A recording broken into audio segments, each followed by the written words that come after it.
Romário diz que quando nasceu, Deus olhou para ele e disse: ele é o cara. Então, enquanto a maioria dos jogadores dedica cada segundo de suas vidas para treinar, Romário era simplesmente diferente. Quando lhe perguntaram sobre isso, ele literalmente respondeu: eu não sou um atleta, sou um artilheiro, então por que eu praticaria? Eu já sei o que fazer, mas veja, isso nem era tudo. Romário desafiou todos os 10 mandamentos do futebol. Ele nem dormia antes dos jogos. Todas as noites ele estava ocupado apenas festejando em alguma boate, e o mais louco de tudo é que depois de um tempo, seus treinadores não se importavam, porque como ele mesmo disse, a noite é minha amiga. Quando saio, estou feliz, e quando estou feliz, faço gols e por mais louco que isso possa parecer, era verdade. Pergunte a qualquer um de seus treinadores e você ouvirá histórias incríveis de ele aparecer para um jogo, ainda vestindo as mesmas roupas da noite anterior, parecendo que nem se importava com o jogo. Mas então, no momento em que o apito era ouvido, era como se ele tivesse sido hipnotizado e por 90 minutos se transformava em um monstro goleador. Gary Neville literalmente disse que Romário era a coisa mais assustadora que ele viu em sua vida. Mas o que sempre achei engraçado nisso é que só porque ele festejava tanto, todo mundo assume que ele era um bêbado degenerado.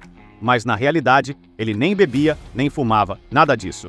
Como Stoichkov disse uma vez, Romário só se importa com duas coisas: futebol e transar. E quero dizer, ele não estava mentindo. Mesmo quando tinha 19 anos, apesar de ter acabado de vencer a Copa América Sub-20 como artilheiro, como Romário conheceu seu maior nêmesis. Romário chocantemente acabou sendo deixado de fora da lista para a Copa do Mundo Sub-20. Por quê? Porque seu treinador ficou irritado que, durante os treinos, ele passava mais tempo paquerando garotas na arquibancada do que fazendo qualquer trabalho?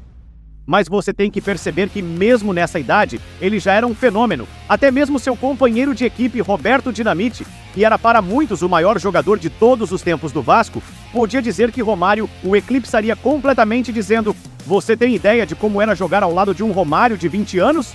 Você só precisava passar a bola para os pés dele. De cada 3 bolas que ele tocava, 2 acabavam no fundo da rede. E assim, no final da temporada, ele não apenas era o artilheiro do Campeonato Carioca, mas havia vencido a Copa Regional, marcando 2 gols na final contra o Flamengo e convencendo o país inteiro de que ele era realmente o cara, com os torcedores implorando por sua inclusão na Copa do Mundo de 1986. Mas, mesmo que isso não acontecesse, outra coisa aconteceria. A introdução do maior nêmesis de Romário, Bebeto. Se Romário era um maverick, Bebeto era um cidadão modelo temente a Deus. Era caos contra a ordem. E mesmo que Romário tenha vencido o primeiro round, não apenas liderando as estatísticas de artilharia novamente, mas vencendo na final do Campeonato Carioca. No ano seguinte, Bebeto teve a audácia de superá-lo, então Romário não teve escolha a não ser humilhar o Flamengo de Bebeto na final ao encobrir o goleiro, praticamente conduzindo a bola até a rede. E finalmente colocando Bebeto em seu lugar, dizendo à imprensa: eu só tenho 22 anos, mas você pode me citar nisso. Quando eu terminar, terei marcado 1000 gols. Apenas 8 anos após a aposentadoria de Pelé, Romário se coroou como seu sucessor, mas agora que ele falou a fala, era apenas uma questão de andar a caminhada, e a oportunidade de dar outro golpe em Bebeto veio apenas alguns meses depois, quando ambos estavam na lista para as Olimpíadas. Com toda a razão, com Romário liderando a rivalidade, ele era o titular, mas com Bebeto mordendo os calcanhares dele, marcando praticamente toda vez que entrava, Romário foi forçado a ir além, marcando 7 gols em 6 partidas, a maior contagem desde a década de 1960, se consolidando como de longe o melhor jogador do torneio, apesar de sua equipe desmoronar diante da imparável União Soviética. Assim, Romário se tornou o jogador jovem mais cobiçado do mundo, levando o campeão europeu PSV a gastar 6 milhões de dólares em sua contratação, tornando-o o jogador mais caro da história do Campeonato Brasileiro. Mas enquanto Romário não perdia tempo no PSV, entrando no vestiário e imediatamente se estabelecendo como o jogador principal com 26 gols em 34 jogos, conquistando os títulos do campeonato e da Copa, marcando até mesmo 2 gols contra o Real na Liga dos Campeões. Bem, digamos apenas que Bebeto também aproveitou ao máximo o tempo sozinho no Brasil, surpreendentemente assinando com o Vasco para substituir Romário e fazendo o que ele nunca poderia fazer, liderando o Vasco para o título do campeonato que buscavam há 15 anos. E novamente, você sabe qual foi a coisa mais irônica de tudo isso? Depois que terminaram, tinham a Copa América para jogar. E com ambos surpreendendo a nação com suas performances, o treinador sentiu que não podia deixar nenhum deles no banco, o que significa que agora estariam competindo pelo destaque lado a lado. Então, tornou-se uma batalha total para ver quem conseguia marcar mais gols. Mas mesmo assim, não importa se Bebeto conseguiu marcar o dobro de Romário. Foi ele quem marcou o gol que permitiu ao Brasil levar o troféu após 40 anos de seca. Então, verdadeiramente, quem havia vencido o duelo? Bem, por mais louco que possa parecer, ninguém. Seus maiores momentos aconteceram nas raras ocasiões em que uniram forças. Eles deixaram toda a nação se perguntando o que aconteceria se conseguissem deixar a rivalidade de lado. E para ver isso, eles só tiveram que esperar, não mas 5 anos. Como um Romário machucado ainda superou a todos porque, mesmo que a Copa do Mundo fosse disputada no próximo verão, Romário foi para o PSV, marcou 31 gols em 26 jogos, e no meio da temporada ele fraturou o tornozelo. E embora ele ainda tenha conseguido liderar as estatísticas de artilharia do campeonato, apesar de perder 14 jogos, o PSV acabou perdendo o título por um único ponto. Eram tão dependentes dele, que mesmo quando ele foi flagrado pela imprensa, jogando em uma praia no Rio, quando deveria estar machucado, foram forçados a perdoá-lo. Afinal, eles já sabiam que tipo de jogador ele era. As histórias sobre sua casa em Eindhoven se tornaram lendárias. Havia rumores de que ele havia construído uma versão em miniatura de Copacabana em seu quintal, com areia importada do Brasil, uma quadra de futevôlei e uma horda de amigos tocando constantemente funk brasileiro. Eles sabiam que não podiam contê-lo.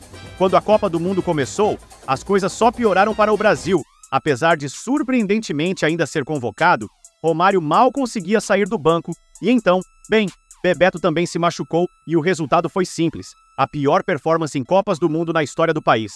E para piorar, o tema de lesões recorrentes não iria embora tão cedo.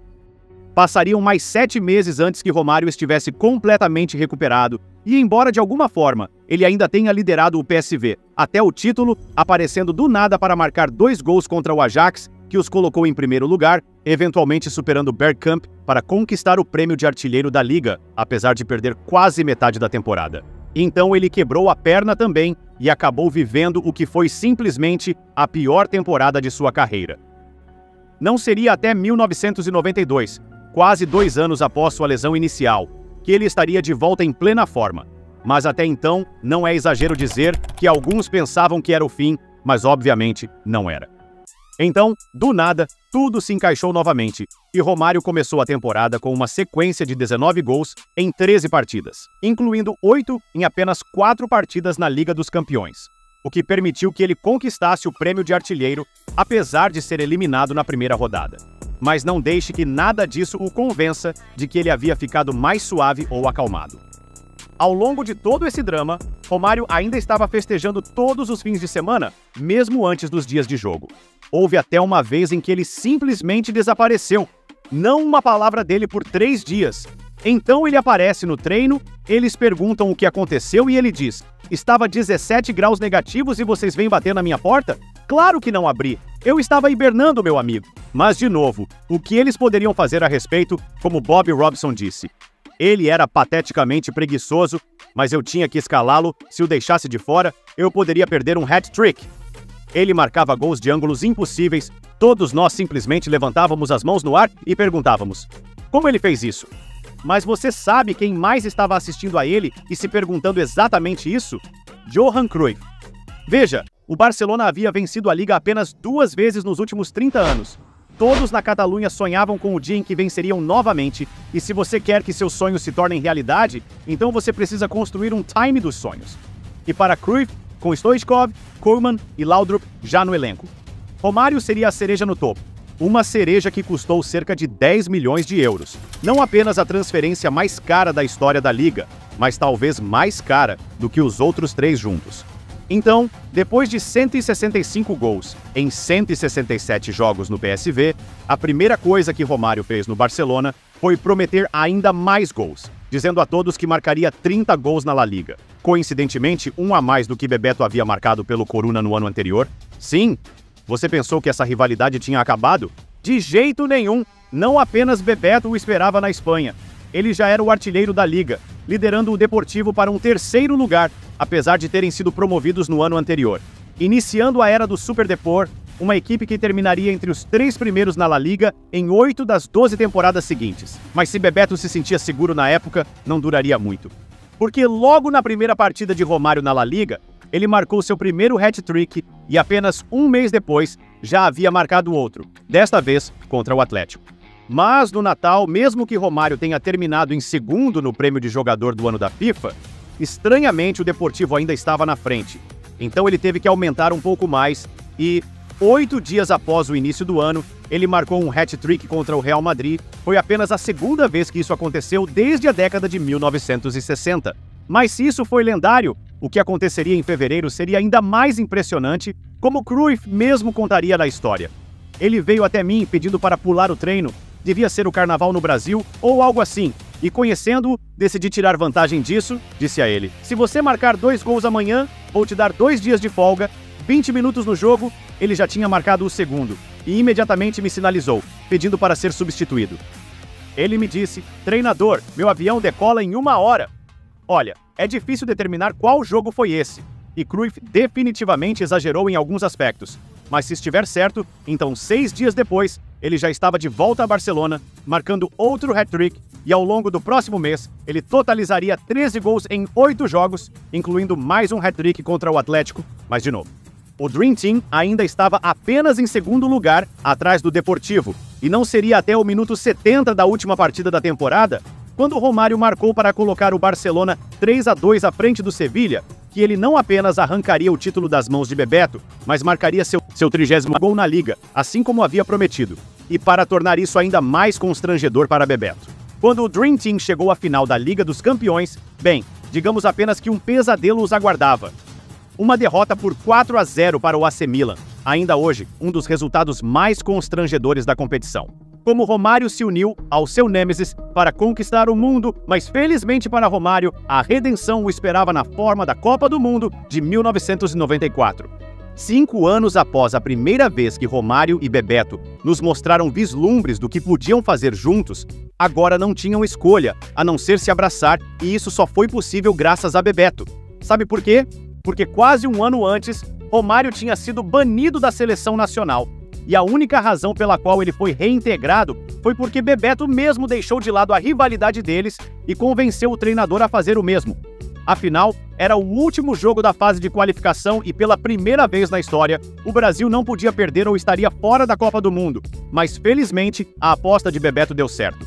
Romário prometeu à equipe que marcaria 2 vezes. E como ele mesmo disse, pergunte a qualquer pessoa que estava no Maracanã naquela noite. Eles vão te dizer que foi o maior jogo que qualquer jogador já jogou. Em uma escala de 0 a 10, eu era um 11. E assim, o Brasil estava a caminho dos Estados Unidos. Mas você pode imaginar a pressão. Havia se passado 24 anos, desde a última vez que o Brasil havia vencido a Copa do Mundo. Boatos diziam que eles não eram mais o berço do futebol. E apesar de tudo o que aconteceu, Bebeto e Romário ainda se odiavam tanto que se recusavam a sentar um ao lado do outro no avião. Mas na reviravolta mais surpreendente, nas semanas antes do torneio, a esposa grávida de Bebeto foi feita refém na tentativa de sequestrar seu irmão e, pior ainda, o pai de Romário foi sequestrado por 6 dias e de alguma forma isso os uniu pela primeira vez. Eles se aproximaram e o resultado foi incrível. No primeiro jogo, Bebeto cruzou e Romário marcou. No segundo, Romário abriu o placar e Bebeto marcou no rebote. No terceiro, Romário marcou sem ajuda. E quando começou a fase eliminatória, finalmente foi Romário quem ajudou Bebeto e todo o país pôde ver que a rivalidade havia evaporado enquanto Bebeto comemorava. Todos conseguiam ler seus lábios. Ele pegou o rosto de Romário e gritou: "Eu te amo!" A partir desse momento, nada poderia detê-los. Contra a Holanda, Bebeto mais uma vez ajudou Romário e depois driblou o goleiro para o segundo gol. Nas semifinais, Romário marcou o único gol. E na final, para o grande desespero de Baggio, os deuses do futebol olharam para o Brasil mais uma vez e permitiram que eles vencessem nos pênaltis após um empate sem gols. Depois que as medalhas foram colocadas em seus peitos, havia 2 coisas que ninguém poderia contestar. Romário tinha sido o melhor jogador do torneio e os dois eram facilmente uma das maiores duplas que o futebol já testemunhou. Mas, estranhamente, graças ao surgimento de Ronaldo e Rivaldo, eles mal compartilhariam o campo novamente. Ainda assim, no total, nas 23 vezes em que o fizeram, permaneceram invictos e foram responsáveis por 33 dos 48 gols marcados pelo Brasil, quando o melhor jogador do planeta voltou para o Brasil. Independentemente disso, mesmo que no final do ano, Romário tenha ganhado o prêmio de jogador do ano da FIFA, a situação no Barcelona se deteriorou rapidamente, eventualmente o excluindo da Copa do Mundo de 2002 como punição, o que partiu o coração de Romário e quase matou seu amor pelo futebol, eventualmente admitindo que naquele momento ele só estava jogando com o objetivo de alcançar 1000 gols, se metendo em alguns problemas com os torcedores do Vasco e se transferindo para o Fluminense, onde as coisas simplesmente não eram as mesmas. Até mesmo levando-o a anunciar sua aposentadoria em seu 3º ano. Apenas para voltar atrás em sua palavra e voltar para o Vasco, onde, aos 39 anos de idade, ele conseguiu surpreender o mundo mais uma vez, terminando como artilheiro do Brasileirão, com 22 gols, apesar de perder 10 dos 21 jogos fora, porque simplesmente se recusava a viajar tão longe para uma partida. O que irritou Pelé tanto que ele declarou publicamente que Romário deveria se aposentar. Mas sabendo que ele provavelmente estava apenas com medo de seu recorde de gols, Romário simplesmente retrucou, dizendo: "Tudo que sai da boca do Pelé é merda. Quando ele fica quieto, ele é como um poeta. Ele deveria enfiar um sapato na boca. Seria melhor." E independentemente do que Pelé pensava, Romário ainda jogou por mais 3 anos, marcando seu gol de número 1000, com 744 sendo oficialmente reconhecidos pela FIFA e o tornando na época o maior artilheiro da história do futebol de clubes. Agora mais velho e mais sábio, ele afirma que se tivesse cuidado melhor de si mesmo, poderia ter marcado 2000. Espero que tenha gostado do vídeo. Deixe seu like para nos fortalecer. Temos mais vídeos no canal que está aparecendo na sua tela, dê uma conferida. Um grande abraço e até breve.